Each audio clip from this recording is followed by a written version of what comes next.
Hello बच्चों, आज हम क्लास 10th की प्रश्नावली 3.6 के क्वेश्चन 1 का पार्ट 3 और पार्ट 4 इस वीडियो में करेंगे। देखिए बच्चों, इसका सेकंड पार्ट, इसमें भी आपको x और y की वैल्यू निकालनी है। तो बिल्कुल वैसे ही इसको लिख लेते हैं। कैसे? 2 into 1/√x plus 3 into 1/√y equal to 2। इसी तरह इसको भी लिख लेंगे। 4 into 1/√x minus 9 into 1/√y equal to -1। अब हम क्या करेंगे, इसमें भी हम बिल्कुल u और v मान लेंगे। जैसे पहले क्वेश्चन में हमने माना था। किसको मानेंगे? कि माना 1/√x इक्वल टू u तथा 1/√y इक्वल टू v। तो चलिए बच्चों, बनाते हैं पहला समीकरण। जहाँ पे भी 1/√x है उसकी जगह हमको u रखना होगा, और जहाँ पे भी 1/√y है उसकी जगह हमको v रखना होगा। तो पहले समीकरण में देखिए, ये हो जाएगा 2 इंटू 1/√x की जगह u plus 3v equal to 2। और दूसरा क्या हो जाएगा? 4u plus 9v equal to -1। आगे ना बच्चों समझ में? 4 इंटू 1/√x है ना, तो 1/√x की जगह रख दिया u, तो 4u हो गया। और ये हो गया 9v, लेकिन यहाँ पे माइनस का साइन था, ये हमने गलती से प्लस का लिख दिया, तो यहाँ माइनस लगा दीजिए। तो 4u माइनस 9v 1/√y की जगह v रख दिया है इक्वल टू -1। तो ये आपका बन गया पहला समीकरण, और यह बन गया आपका दूसरा समीकरण। इसको भी हम प्रतिस्थापन विधि की सहायता से सॉल्व करेंगे। तो पहला जो समीकरण है उससे हम u की वैल्यू निकाल लेते हैं, और फिर दूसरे समीकरण में u की जगह रख देंगे। तो यहाँ पे देखिए, पहला समीकरण क्या है? 2u plus 3v equal to 2। तो इससे u की वैल्यू निकालने के लिए क्या करना पड़ेगा? 2u equal to 2 minus 3v, जो प्लस का 3v था इस तरफ आके माइनस का 3v हो जाएगा, और u इक्वल टू हो जाएगा 2 माइनस 3v अपॉन 2। 2 इधर गुणे में था ना, इधर भाग में आ जाएगा। तो ये आ गया आपकी u की वैल्यू। इस u की जो वैल्यू यानी u का मान आया है उसको इसमें रख देंगे। तो ये हो जाएगा 4 into 2 minus 3v upon 2 minus 9v equal to -1। अब देखिए बच्चों, ये कट जाएगा। 2 1 ज़ा 2, 2 2 ज़ा 4, कट गया। अब इस 2 का गुणा इसमें होगा, तो 2 2 ज़ा 4 माइनस 2 3 ज़ा 6, 6v minus 9v equal to -1। तो ये हो जाएगा माइनस के 6v माइनस के 9v हो जाएगा माइनस के 15v, और ये -1। अब तो ये -15v हम यहीं छोड़ देते हैं, और ये 4 है जो प्लस का 4 है, इसको इक्वल टू की दूसरी तरफ ले जाएंगे, तो -1 -4 हो जाएगा। क्यों? क्योंकि यहाँ पे ये प्लस का था। अब देखिए आगे क्या होगा?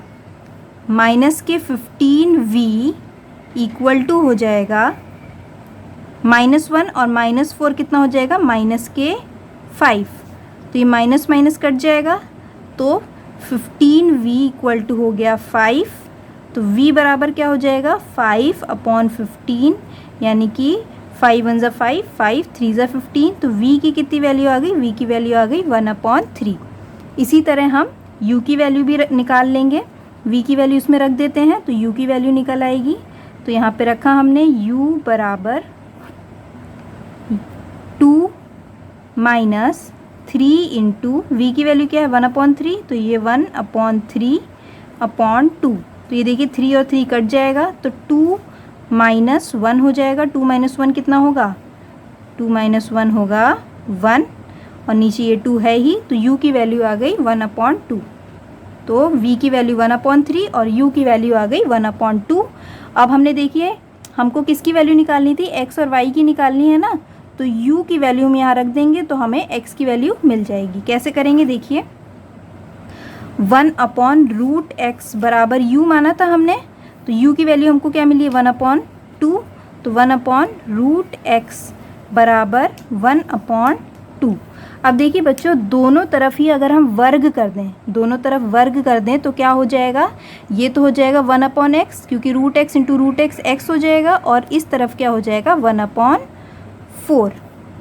अब दोनों को पलट देते हैं, इसको ऊपर पलट दिया, इसको ऊपर पलट दिया, तो ये हो जाएगा x बराबर 4। तो यहाँ आप लिख सकते हैं कि दोनों तरफ वर्ग करने पर, ये लिख दिया है ना, तो दोनों तरफ वर्ग करने पर 1/x और 1/4 आ गया। तो x बराबर आ गया 4। इसी प्रकार 1/√y है जैसे, तो 1/√y लिखा बराबर v माना था हमने इसको, तो v की वैल्यू क्या आई है, v की वैल्यू आई है 1/3, तो 1/√y इक्वल टू 1/3 यहाँ लिख देंगे आप दोनों तरफ वर्ग करने पर। तो ये हो जाएगा 1/y और ये हो जाएगा 1/9। 3 3 9 हो जाएगा ना, दोनों तरफ वर्ग कर देंगे, दोनों को पलट देते हैं, तो ये y ऊपर चला जाएगा, तो ये हो जाएगा y, और 9 ऊपर चला जाएगा, तो हो जाएगा 9। तो y बराबर आ गया 9। तो x और y की वैल्यू आपको मिल गई। x बराबर क्या आया, x बराबर आया 4 और y बराबर आया 9। ये आपने इसके हल निकाल दिए बहुत ही आसान तरीके से। देखिए बच्चों, इसका थर्ड पार्ट, इसको बिल्कुल वैसे लिख लेते हैं। हम इसको ऐसा क्यों लिखते हैं, ताकि आसानी रहे। जो वैल्यू रखते हैं ना, u और v रखते हैं x की जगह, तो वो रखने में आसानी रहती है। तो 4 into 1/x plus 3y equal to 14, और ये हो जाएगा 3 into 1/x minus 4y equal to 23। अब देखिए बच्चों, ये जो y है ये अपॉन में तो है नहीं, तो इसको हमको कुछ भी मानना नहीं पड़ेगा, ये x ही खाली अपॉन में है, तो इसी को हम u मान लेंगे। तो माना 1/x बराबर u। अब जहाँ जहाँ 1/x है वहाँ पे हम u रख देंगे, तो ये हो जाएगा 4u plus 3y equal to 14, और दूसरा हो जाएगा 3u minus 4y equal to 23। तो पहला समीकरण ये बन गया, दूसरा समीकरण ये बन गया। सॉल्व कर लेते हैं दोनों को प्रतिस्थापन विधि से। तो पहले समीकरण से u की वैल्यू निकाल लेते हैं। तो 4u plus 3y equal to 14 है, तो ये हो जाएगा 4u equal to 14 minus 3y, और u बराबर हो जाएगा 14 माइनस 3y अपॉन 4। ये हो गया। उसके बाद ये जो u की वैल्यू निकली है, इसको हम दूसरे समीकरण में इस जगह पे u की जगह पे रख देंगे, तो ये मिल जाएगा हमको 3 इंटू u यानी कि 14 minus 3y upon 4 minus 4y equal to 23। ये 4 है, तो आगे क्या करेंगे, इसमें गुणा करेंगे। तो 14 3 ज़ा 3 4 ज़ा 12 और 3 1 ज़ा 3 4, 42 minus 9y upon 4 minus 4y equal to 23।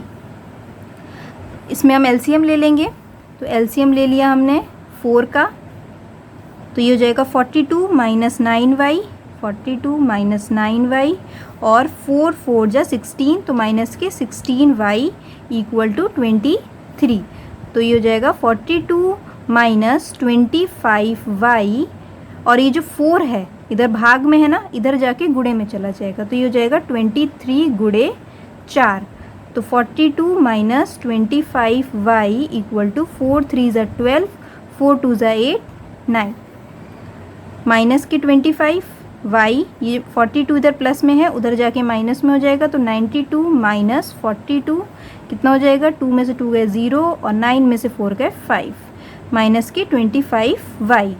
तो y बराबर क्या हो जाएगा, ये माइनस का y यहीं रख देते हैं, तो माइनस के y बराबर हो जाएगा 50 अपॉन 25, 25 1 ज़ा 25, 25 2 ज़ा 50। तो y बराबर हो जाएगा माइनस के 2, क्योंकि इधर माइनस का था ना y, तो ये माइनस उधर चला जाएगा। अगर इसको y की वैल्यू निकालनी है हमें, तो y बराबर -2 आ गया। अब हम y की वैल्यू रख देंगे यहाँ पे, तो हमको u की वैल्यू मिल जाएगी।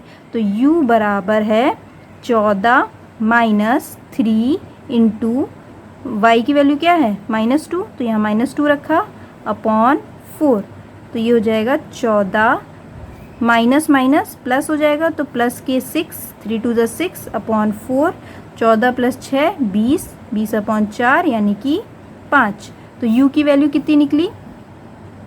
u की वैल्यू निकली 5। लेकिन हमको u की वैल्यू नहीं चाहिए, हमें किसकी वैल्यू निकालनी है? हमें तो निकालनी है x की वैल्यू।